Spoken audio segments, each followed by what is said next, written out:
Well, after that glimpse into the wonderful conference that took place last year, we are ready to continue with the agenda this morning, and we have a distinguished line of speakers ready to address us here today.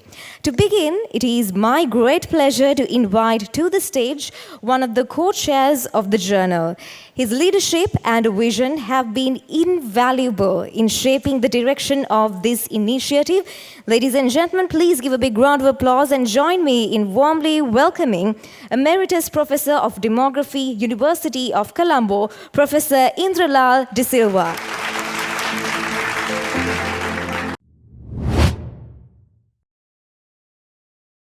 Guest of the honor, Dr. 𝐂𝐨-𝐂𝐚𝐢𝐫, DG Health Services, and our keynote speaker, Professor Sabharatnam, and WHO representative of Sri Lanka, and also Professor 𝘗𝘪𝑐, and Professor Sanath, and Professor Aruni, and also Dr. Ruchita, members of the editorial committee, and all the special invitees. Welcome and good morning to all of you. Well, my presentation is basically divided into two parts. One is about the journal, and also one is about the important SRH matter in Sri Lanka. You can see that from the screen, what was the main reason for this, the production of this particular journal. Of course, we had this particular conference last November, and there was a request from all the authors, so I would say most of the authors, they requested whether there is any possibility of publishing their research work. Therefore, we had discussions during the conference as well as after the conference.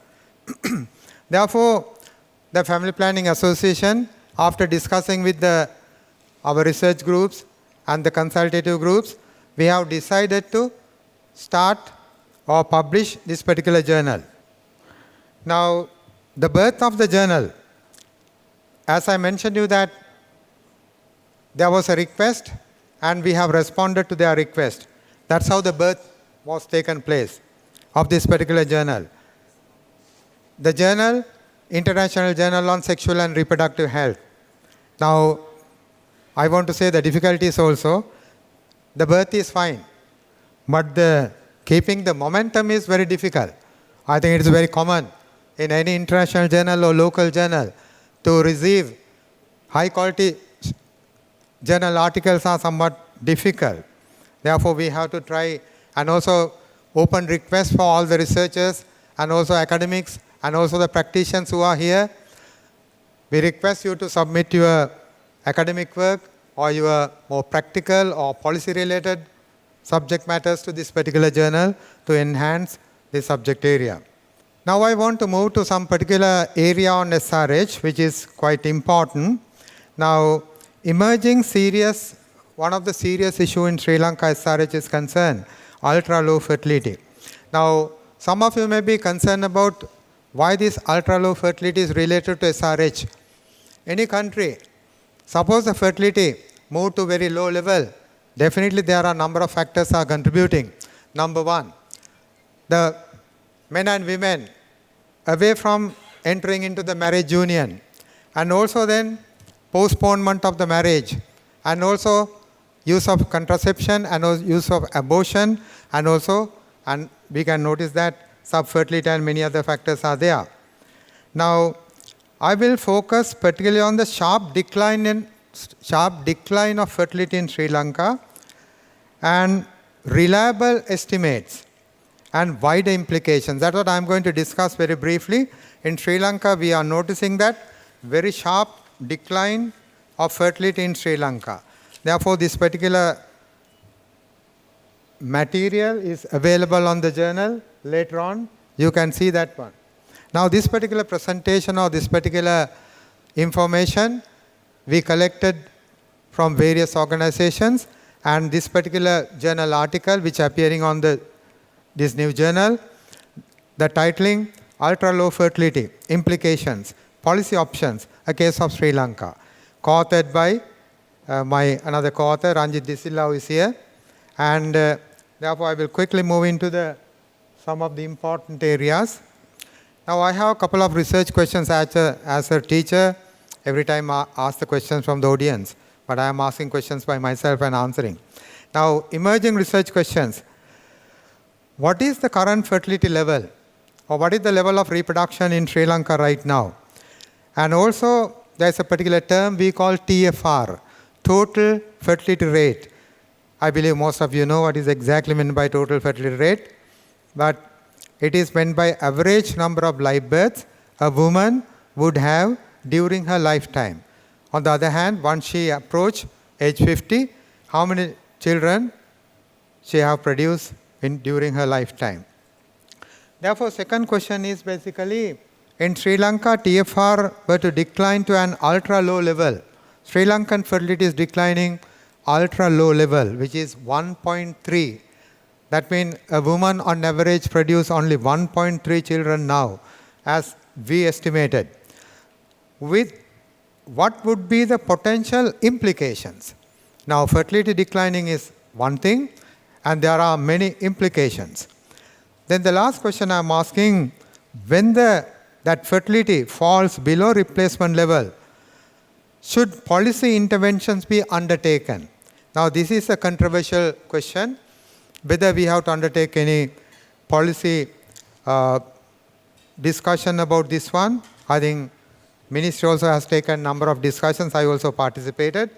Now, you can see one particular information looking at South Korea. South Korea has been listed as a lowest fertility in the world, lowest low fertility in the world. But look at, some time back, if you can see from here, orange line is South Africa, the blue line is Sri Lanka. In 1960s and 70s, Sri Lanka had somewhat lower fertility than the South Korea. But later on, South Korean fertility declined very significantly, and by 2016, it was well below the replacement level. Replacement level is marked with the green line. That means any country reach the replacement level, they can maintain the population at zero growth level. Looking at the graph with South Korea and Sri Lanka, the South Korea has been identified as the lowest low fertility in the world. But however, in this particular graph, South Korea, of course, you can see that in this particular graph, they are well below the replacement level. 2016, Sri Lanka was slightly above the replacement level.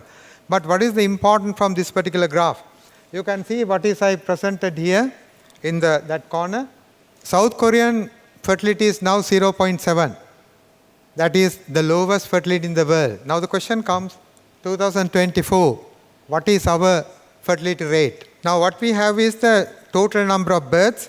You can see the volume of births registered in Sri Lanka from 2014 to 2024. But I divided this particular period into two levels. One is 2014 to 2019. You can observe from here what is presented here. 2014 to 2019, fertility dropped by, the volume of births dropped by 8.8%. But from 2019 to 2024, the fertility drop, or the total volume of births drop, was something like 31%. Therefore, just after the 2019 COVID-19 and economic recession and continuation of some problems, we are observing very significant drop of births. That drop was something like 31%. Therefore, now one may say that it is only the total number of births. What is the scenario of fertility? Now, what is the total fertility rate of Sri Lanka? Of course, one may say that no official data available after 2016. Of course, we can get some rough estimates from the Registrar General Department until up to 2018. But what could be the current fertility level of Sri Lanka? Of course, we have to go for some indirect methods. Therefore, what we did was, after obtaining some relevant data from the Registrar General Department as well as the Census and Statistics Department, we try with number of indirect estimation procedures. And then we were able to find out which particular method was more suitable for Sri Lanka, But first, what we did was, after selecting a particular method of estimating TFR for Sri Lanka for the 2024, first we used the same technique to estimate the South Korean fertility. Because South Korea, they have all the information from a standard way until up to 2024. Therefore, we used that indirect method to calculate the TFR of Sri Lanka, and then we were very surprised to see that that indirect method was perfectly matching with the published data of South Korea. Therefore, we noticed that the validity is very high. And then we did the same thing for Sri Lanka. And then we noticed that Sri Lanka is having ultra low fertility. Now, you may be worried about what is meant by ultra low fertility. Ultra low fertility means any country is having TFR of 1.3 or below. That level we call ultra low fertility. Sri Lankan fertility, after using that particular indirect method, you can observe that Sri Lankan fertility is dropping very significantly, reaching 1.3 level. Therefore, we are pretty sure that even though there is no official data on the current fertility level of Sri Lanka, but we are pretty sure that Sri Lankan fertility has dropped to 1.4 level, which is even below the US level, Australian level, UK, Germany, that level. Those are well-developed countries, but they can manage the fertility drop. They have resources, and they are giving a lot of incentives to people to reproduce. But with that also, people not reproducing. That's a big problem. You can see our natural increase. The difference between births and deaths. 2012, there was a positive component in the natural increase, which is presented here. You can see from here, this end. We had 12 additional people compared to the 1,000 population. But look at what is happening 2024. Additional component is only 2. That means compared with the number of deaths, number of births, it is more or less merging together. Some of the countries in the world, if you take countries like Japan, this curve is going even up. The red one is coming further down. The births are lower. The deaths are higher. Therefore, like Japan, from 2007, Japanese population is declining. Likewise, there are many countries you observe. Now, you can see here again demonstrated here very clearly how the Sri Lankan fertility has declined until up to this low level, 1.32, ultra low fertility or entering into the ultra low fertility. But the point I want to mention is that Sri Lankan total population from 2022, it was 22.18. From that onwards, our size of the population is declining. Once you get the 2025 figure, it is going down. But you can see the replacement level. Most of the countries, they try to have the replacement level, but we are well below the replacement level. Therefore, what are the implications? We are going to have all kind of implications. I think I have mentioned some of them. Therefore, it is very clear, population is declining, and there are so many other implications along with that. Now, let me move into one or two last slides. Now, what are the reasons for drastic decline? I, in fact, mentioned a drop of marriages and not entering into the marriages, postponement of the marriages, and abortion, particularly medical abortion, and contraception also. I would say contraception is somewhat not very high now. Earlier it was something like 70%, that now might have declined. And rise of divorces and family disputes. In Sri Lanka, per day, lawyers are submitting 300 divorce cases for the courts. Therefore, you can see how much family disputes are operating now. And also separations, family disputes, and also finally, there's something called subfertility. Subfertility also. And then overall implications of ultra low fertility in Sri Lanka. Apart from the decline in total population, our labor force will decline, preschool population will decline, school-going population and also declining. There are a lot of socio-economic problems. There are problems to the business sector.